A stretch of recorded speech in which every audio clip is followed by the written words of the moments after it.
नमस्कार साथियों।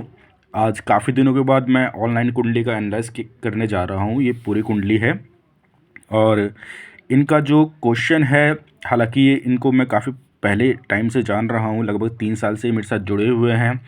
काफ़ी सारे मैंने प्रेडिक्शन इनका क्या हुआ है, जो सभी जितने भी प्रेडिक्शन रहे हैं वो सफल रहे हैं। समय समय पर मेरा क्या गया जो फलादेश था वो इनको जीवन में प्राप्त हुआ है।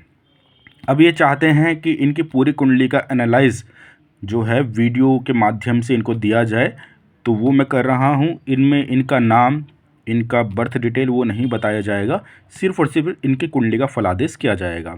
सबसे पहले हम चलते हैं, इनका जन्म नक्षत्र जो है ये पुनर्वसु नक्षत्र में इनका जन्म हुआ है। षडबल में सबसे अधिक बलवान है मंगल, फिर शनि, शुक्र, चंद्रमा। ये क्रमशः बलवान है मंगल, शनि, शुक्र, चंद्रमा। लग्न जो है इनका पूर्व फाल्गुनी नक्षत्र में इनका लग्न है। सूर्य इनके अनुराधा नक्षत्र में बैठे हुए हैं। मंगल मघा नक्षत्र में है। बुध विशाखा नक्षत्र में है। फिर इधर चलते हैं, गुरु और बुध दोनों ही विशाखा नक्षत्र में है। शुक्र स्वाति नक्षत्र में है। शनि शतभिषा नक्षत्र में है। राहु भी विशाखा नक्षत्र में है। यहाँ पे 3 ग्रह हमें विशाखा नक्षत्र में मिल रहे हैं। बुध विशाखा में है, गुरु यहाँ देखेंगे विशाखा में है और राहु भी विशाखा में है। केतु यहाँ भरणी नक्षत्र में बैठे हुए हैं। उसके बाद चलते हैं हम, इनका पाया चांदी है, वर्ण शूद्र है, योनि बिलाव है और गण ये देवता गण के हैं। इनका जो स्पेसिफिक क्वेश्चन है वो मैं पहले क्लियर कर देता हूँ। इनका क्वेश्चन है क्रोध, गुस्सा काफ़ी ज़्यादा आता है इनको। उसका कारण क्या है? भूतकाल।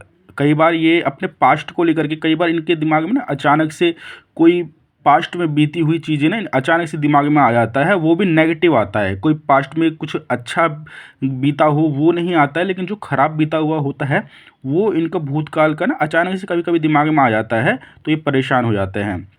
प्रोफेशनल इनका कैसा रहेगा? घर गाड़ी का क्वेश्चन है इनका।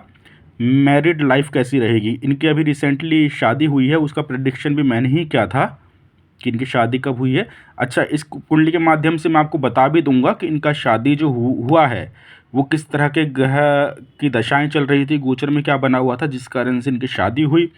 और ये जो लोग ज्योतिष सीख रहे हैं उनके लिए भी काफ़ी अच्छा रहेगा ये वीडियो, जिससे उन्हें ये पता चलेगा कि जो मैंने इनका शादी का प्रेडिक्शन किया था वो किस कारण से ग्रह और गोचर चल रहे थे जो इनकी शादी हुई। अब हम आगे चलते हैं कि कुंडली पर। सिंह लग्न की है कुंडली है और लग्न में मंगल बैठे हुए हैं। जन्म राशि इनकी मिथुन बनती है क्योंकि चंद्रमा मिथुन राशि में है। देखिए, सबसे पहले जो ये सिंह लग्न है, लग्नेश गए हुए हैं चतुर्थ भाव में वृश्चिक राशि में और मंगल गए हुए हैं सिंह राशि में। दोनों ने ही यहाँ पे राशि परिवर्तन कर लिया है। जो चतुर्थ भाव के स्वामी मंगल होते हैं वो सूर्य की राशि सिंह में गए हुए हैं, और जो लग्न के स्वामी होते हैं सूर्य, वो मंगल की राशि में गए हुए हैं। ये बहुत अच्छा योग बना हुआ है केंद्र और त्रिकोण का। मंगल यहाँ पे लग्न को त्रिकोण माना जाएगा और चतुर्थ भाव को यहाँ पे केंद्र माना जाएगा, और केंद्र त्रिकोण का साथ ही साथ ये राशि परिवर्तन राजयोग है। ऐसे व्यक्ति को जीवन में अचानक से घर गाड़ी और जीवन में सुख, जो भौतिक सुख होते हैं, उनकी इच्छाएं जो होती है वो अचानक से पूरी हुई होती है। अच्छा, इनका एक क्वेश्चन और भी है जो इनसे कॉल करने टाइम पे मैंने सुना था। इन्होंने बताया कि जब इनको अचानक से घर गाड़ी का, ये मैंने प्रेडिक्शन इनको क्या हुआ था और किस समय पर इनको घर गाड़ी हुई है वो भी मैंने बताया हुआ है पहले। तो वो जो घर इनको अचानक से मिला था उसके पीछे कारण यह है कि घर तो अचानक से मिल गया इनको, गाड़ी भी इनको अचानक से हुई, पर वो ना एक मानसिक रूप से ना संतुष्टि नहीं दे पाए। स्टार्टिंग में साल 1.5 साल तो ठीक था, लेकिन उसके बाद से ना ये परेशान हो रखे हैं उसी कारण से कि भाई अब घर चेंज करना है, क्योंकि वो जल्दबाजी में हुआ या अचानक से हो गया। तो ये जो योग है ये अचानक से हुआ है, और किस कारण से वो जो अचानक से हुआ उतना फुलफिल नहीं कर पा रहा है, वो उतना मानसिक रूप से सुख नहीं दे पा रहा है, उसका कारण भी मैं आपको बताऊँगा। चलिए हम आगे चलते हैं। सबसे पहले जो इनका क्वेश्चन है यहाँ पे अगर हम, तो ये सिंह लग्न क्या है। ये जो सिंह लग्न होता है ये अग्नि तत्व का लग्न होता है। इसके स्वामी सूर्य हो जाते हैं और लग्न में ही अग्नि तत्व का ग्रह बैठा हुआ है। जो अग्नि तत्व का ग्रह बैठा हुआ है और अग्नि तत्व की राशि में बैठा हुआ है, ये क्रोध को बढ़ावा देता है। साथ ही साथ इस मंगल के ऊपर शनि की दृष्टि जा रही है, जो मंगल के क्रोध को, मंगल के एक नेगेटिव इफेक्ट को जो है वो ज़्यादा बढ़ाएगा। यहाँ पे मंगल का जो एक अग्नि तत्व होता है, शनि उसको बढ़ाने का काम करेगा। साथ ही साथ यहाँ से केतु की 5वीं दृष्टि जा रही है। केतु को अगर देखेंगे, केतु के पास 5, 7, 9 दृष्टि होती है। तो यहाँ से अगर आप देखेंगे 1 2 3 4 5 केतु की यहाँ पे दृष्टि जा रही है, यहाँ से शनि की भी दृष्टि जा रही है और मंगल के ऊपर किसी शुभ ग्रह की दृष्टि नहीं है। हालांकि केंद्र में गुरु बैठे हुए हैं, लेकिन मैं आपको बता दूं ये गुरु भी जो है ये अस्त हो रखे हैं इस कुंडली में, ठीक है। सूर्य के साथ बैठे हुए हैं, डिग्री का ज़्यादा अंतर नहीं है, जिस कारण से ये अस्त हो रखे हैं।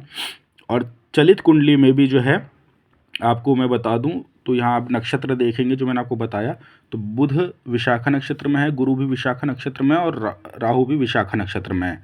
तो इन तीनों ग्रहों ने यहाँ पे चलित कुंडली में इस आगे ग्रह पे चले गए हैं। सूर्य भी यहाँ पे नीच का फल दे रहे हैं अपने दशांतर दशा में, और मंगल भी यहाँ पे चतुर्थ भाव में चले गए हैं। ये सब चलित कुंडली में पीछे हट चुके हैं। ये मंगल कर्क राशि में गए हुए हैं, सूर्य तुला राशि में गए हुए हैं यहाँ पे, ठीक है, और गुरु भी तुला राशि में गए हुए हैं। मतलब कि एक तरीके से ये जन्म कुंडली के अनुसार अगर लग्न चार्ट देखा जाए तो ये ग्रह इनमें बैठे हुए हैं, लेकिन जब चलित चार्ट इनका देखा जाएगा, चलित कुंडली, तो उसमें यहाँ पे मंगल कर्क राशि में, सूर्य तुला राशि में आपको नजर आएगा, जिस कारण से घर की जो परेशानी जो मैंने आपको बताया कि जो योग बना हुआ है वो भी अपना रिजल्ट देगा। और जो चलित कुंडली में जो योग बना हुआ है, जो चलित कुंडली में ग्रह पीछे हट चुके हैं और नीच के हो गए हैं, उसका ही फल मिलेगा। तो जिस कारण से इनको घर की जो परेशानी आई थी वो मैंने आपको बता दिया है। क्रोध का कारण मैंने बता दिया, क्रोध के कारण लग्न में मंगल बैठे हुए हैं। और फिर इसके बाद चलते हैं यहाँ पे जो इनका क्वेश्चन है भूतकाल, जो ये पास्ट में कई बार नेगेटिव थॉट्स वगैरह आ जाते हैं। तो यहाँ पे सबसे पहले जब भी हमारे मानसिक स्थिति को देखा जाएगा तो मानसिक स्थिति के लिए चंद्रमा को देखा जाएगा। चंद्रमा जो है यहाँ पे बैठे हुए मिथुन राशि में, चंद्रमा के आगे पीछे कोई भी ग्रह नहीं है। चंद्रमा को केमद्रुम दोष लगा हुआ है। जब भी चंद्रमा के आगे पीछे कोई ग्रह नहीं होता, मानसिक रूप से व्यक्ति अशांत हो जाता है, मन में किसी न किसी प्रकार के विचार जो है चलते रहते हैं। साथ ही साथ मंगल से केंद्र, चंद्रमा से केंद्र में देखेंगे तो कोई ग्रह नहीं है। चंद्रमा से केंद्र में होता है 1 2 3 4, यहाँ पे कोई ग्रह नहीं है। फिर 5 6 7, यहाँ पे भी कोई ग्रह नहीं है। 8 9 10, यहाँ पे भी कोई ग्रह नहीं है। चंद्रमा से केंद्र में भी कोई ग्रह नहीं है, जिस कारण से इनका जो मानसिक रूप से स्टेबिलिटी है वो नहीं मिल पा रहा है इनको। और चंद्रमा के ऊपर किसी शुभ ग्रह की दृष्टि भी नहीं जा रही है, ऊपर से सिर्फ और सिर्फ राहु की दृष्टि जा रही है। यहाँ पे देखेंगे राहु जो है अपनी 9वीं दृष्टि से यहाँ से देख रहे हैं, 1 2 3 4 5 6 7 8 9, सिर्फ राहु की दृष्टि जा रही है, और जिस कारण से इनको ये परेशानी आ रही है। हालांकि चंद्रमा जो बैठे हुए हैं वो पुनर्वसु नक्षत्र का जन्म है इनका, तो जिस कारण से, पर गुरु भी जो है वो अच्छी स्थिति में नहीं है ना, एक तो अस्त हो रखे हैं और चलित कुंडली में यहाँ पे राहु के साथ इन्होंने युति कर ली है, क्योंकि जो मैंने आपको बताया विशाखा और गुरु और विशाखा नक्षत्र में है, राहु भी विशाखा नक्षत्र में ही है, जिस कारण से चंद्रमा का, गुरु का इनको सपोर्ट नहीं मिल पा रहा है चंद्रमा को। तो यहाँ पे प्रोफेशनल लाइफ के ऊपर चलते हैं। प्रोफेशनल लाइफ का इन्होंने क्वेश्चन किया हुआ है। प्रोफेशनल लाइफ के लिए दसम भाव को देखते हैं। दसम भाव का स्वामी शुक्र होता है, जो स्वराशि का बैठा हुआ है जाकर के। दसम भाव के ऊपर सूर्य गुरु 2 पुरुष ग्रह की दृष्टि जा रही है, ये एक अच्छी स्थिति है। साथ ही साथ केंद्र में अगर आप देखेंगे तो तीनों पुरुष ग्रह बैठे हुए, साथ ही साथ शनि भी बैठा हुआ है। ये प्रोफेशनल लाइफ को काफ़ी अच्छा करने के लिए मदद करते हैं। और साथ ही साथ अगर आप चलते हैं हम की करियर के जो क्वेश्चन है उसके लिए हम दशमांश कुंडली पर चलते हैं। तो लग्न कुंडली में जो स्वामी होता है शुक्र, वो दशमांश कुंडली के दसम भाव में ही बैठा हुआ है, ये एक अच्छी स्थिति है। साथ ही साथ दसमांश कुंडली का जो लग्नेश है वो गुरु, वो उच्च का बैठा हुआ है। प्रोफेशनल लाइफ को लेकर के समय समय पर इनको एक अच्छा रिजल्ट मिलेगा। और जो टेम्परेरी परेशानी आ रही है उसका कारण भी मैं बता दूंगा, और लेकिन इनका प्रोफेशनल लाइफ जो है वो अच्छा रहेगा, ये मैंने प्रेडिक्शन इनको किया हुआ है। उसके बाद इनका क्वेश्चन है घर गाड़ी को लेकर के, कि इन्होंने अब रिसेंटली लिया, अब ये चेंज करना चाहते हैं। तो मैंने इनको प्रेडिक्शन किया हुआ है कि अब जब इनकी दशाएं जो चल रही है, तो यहाँ अगर आप देखेंगे करेंटली अब इनके बुध की महादशा चल रही है, और बुध जो बैठे हुए हैं यहाँ पे विशाखा नक्षत्र में बैठे हुए हैं, गुरु के नक्षत्र में, और गुरु महाराज यहाँ पे चतुर्थ भाव में बैठे हुए हैं। तो इस दशांतर दशा में, जो बुध की जो दशांतर दशा चल रही है, उसमें इनको जो है घर गाड़ी का दोबारा रिजल्ट मिलने वाला है। साथ ही साथ गोचर में जब गुरु कर्क राशि में जाएंगे, यहाँ से अपनी 5वीं दृष्टि से देखेंगे, तो इनको घर गाड़ी का फिर से लाभ होने वाला है, ये मैंने प्रेडिक्शन कर दिया है। ठीक है, इनको फ़ोन कॉल पे कर दिया है, यहाँ वीडियो में इनको मैंने फिर से बता दिया है। साथ ही साथ इनका आगे चलते हैं, मैरिड लाइफ को लेकर के क्वेश्चन है इनका। मैरिड लाइफ में थोड़े चैलेंजेस आएंगे, हालांकि अभी रिसेंटली इनकी शादी हुई है, लगभग 1.5-2 महीने हुए हैं इनकी शादी को। कारण क्या है कि व्यक्ति मांगलिक है, और साथ ही साथ यहाँ पर देखेंगे सप्तम भाव में शनि स्वराशि के बैठे हुए हैं। मंगल शनि की परस्पर दृष्टि मैरिड लाइफ के लिए एक अच्छा योग नहीं है।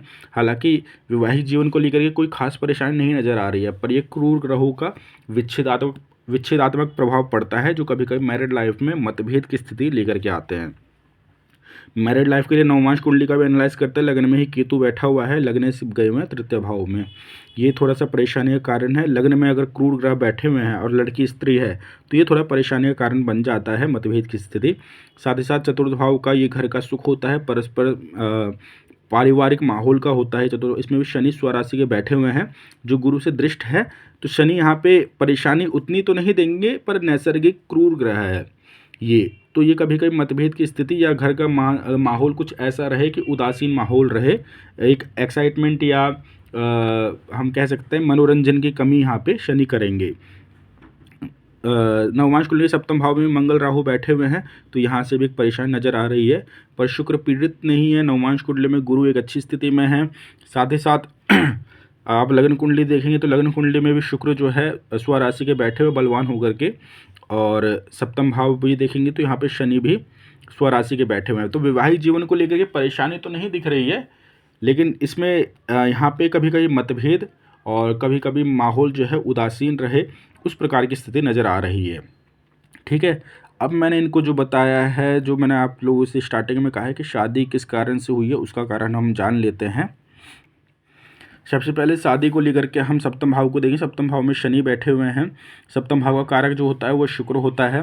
सप्तम भाव का जो शनि जो है, जो वो नक्षत्र में बैठे हुए हैं, शतभिषा नक्षत्र में बैठे हुए हैं, जिसके स्वामी हो जाता है राहु। अब देखेंगे नवमांश कुंडली पे भी हम जाते हैं। नवमांश कुंडली का लग्न क्योंकि वैवाहिक जीवन का है, तो विवाह के लिए इस कुंडली को भी देखा जाएगा।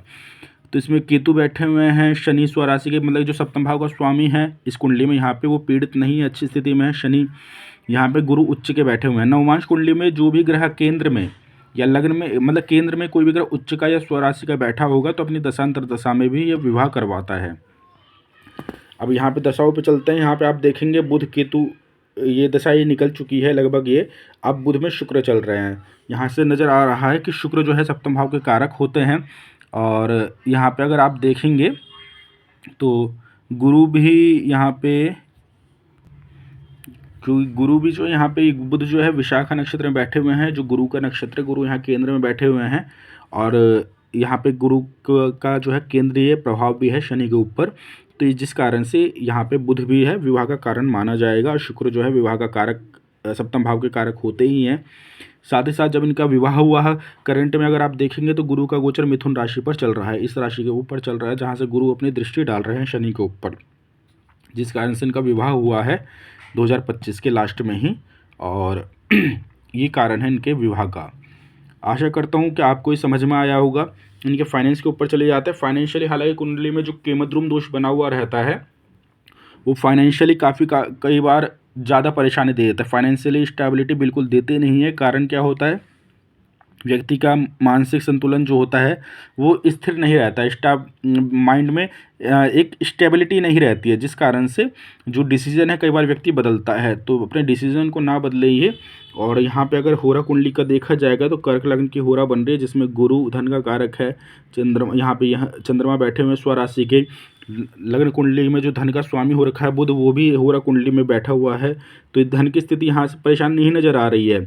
पर ये जो केमद्रुम दोष है ये परेशानी दे देगा यहाँ पे आपको, इस चीज़ का ध्यान रखना है। और विवाह फाइनेंशियल को और अच्छा करने के लिए आप किसी न किसी प्रकार से, क्योंकि सूर्य और चंद्रमा दोनों ही लग्न में बैठे हुए हैं, तो देवताओं के लिए और पितर के लिए दोनों के लिए समय समय पर दान पुण्य कोई कार्य करते रहिए, जिससे फाइनेंशियली कोई बड़ी परेशानी नहीं आएगी। हालांकि जिस प्रकार से कुंडली में आपके योग बना हुआ है, लग्न कुंडली में और दशमांश कुंडली में, क्योंकि ये अर्थ की कुंडली है, यहाँ से कामकाज देखा जाता है, और लग्न कुंडली बीज कुंडली है। जब इन दोनों कुंडली में सुंदर योग बना हुआ है तो फाइनेंशियली कोई बड़ी परेशानी नहीं आएगी। और आने वाले टाइम में आपका जो अभी आने वाला टाइम है इसमें आपके पैसे काफ़ी खर्च होने वाले हैं। आपका ट्रैवल का योग बनेगा, और साथ ही साथ घर गाड़ी से रिलेटेड आप काम करने वाले हैं, तो पैसा आपका ज़्यादा खर्च होने वाला है, ये जो आपका 2026 का साल है। तो ये सब मेरा कुछ फलादेश है। गोचर की अगर बात करें यहाँ पे, तो गुरु शनि राहु केतु का गोचर हम देख लेते हैं। गुरु महाराज अभी मिथुन राशि में ही चल रहे हैं, फिर अभी ये जून जुलाई के अराउंड ये कर्क राशि में आ जाएंगे। शनि का गोचर अष्टम भाव में चल रहा है। शनि यहाँ पे कुछ खास रिजल्ट नहीं दे पाएंगे, क्योंकि लग्न से अष्टम भाव में इनका गोचर चल रहा है। और चंद्रमा से देखा जाए तो 10वें भाव में गोचर चल रहा है। इस टाइम पे मेहनत परेशानी काफ़ी ज़्यादा आएगी और साथ ही साथ चैलेंजेस काफ़ी आएंगे। हालांकि शनि यहाँ पे कुछ खास परेशानी नहीं देंगे, पर चैलेंजेस दे देंगे, नॉर्मली चैलेंजेस या काम में डिले होना, शरीर में थकान की स्थिति रहना, इस प्रकार की स्थिति यहाँ पे शनि देंगे। और गुरु का गोचर मैंने आपको बता ही दिया यहाँ पे चल रहा है। राहु केतु का गोचर लग्न के ऊपर चल रहा है, केतु लग्न के ऊपर चल रहे हैं, शनि इस भाव में चल रहे हैं राहु में। तो लग्न के ऊपर मंगल के ऊपर से केतु का गोचर चल रहा है, ये भी क्रोध का कारण है, इस चीज़ को भी ध्यान रखिए। मंगल के ऊपर से जब भी केतु या केतु के ऊपर से जब भी मंगल निकलते हैं, दोनों ही कुजवत केतु कहा गया है शास्त्रों में, तो दोनों ही एक तरह का फल देते हैं, जिस कारण से क्रोध और मानसिक रूप से अलगाव की स्थिति नज़र आती है। शनि के ऊपर से भी राहु का गोचर चल रहा है, तो इस टाइम पर हालांकि अभी नई नई शादी हुई है तो ज़्यादा परेशानी तो नहीं आएगी, बट फिर भी ये थोड़ा जो राहु का गोचर काल है इस 7वें भाव के ऊपर से थोड़ा वैवाहिक जीवन को संभालने के लिए, अपने क्रोध को कंट्रोल करने के लिए है। उपाय में मैंने जो इनको बताया हुआ है मंगल के लिए सफ़ेद मूंगा, इससे पहले इन्होंने लाल मूंगा पहना हुआ था, किसी और ज्योतिषी ने इनको बताया था लाल मूंगा पहनना अच्छा नहीं होगा, क्योंकि लग्न में ही मंगल बैठे हुए हैं जो क्रोध को और बढ़ा देंगे। तो मैंने इनको सफ़ेद मूंगा बोला हुआ है। साथ ही साथ मैंने इनको गुरु का स्टोन बोला हुआ है, क्योंकि गुरु यहाँ पे अस्त हो रखे हैं, धन के कारक होते हैं, त्रिकोण के यहाँ पे स्वामी हो जाते हैं, त्रिकोण के और अष्टम भाव के, और गुरु केंद्र में बैठे हुए हैं जो करियर को देख भी रहे हैं यहाँ से।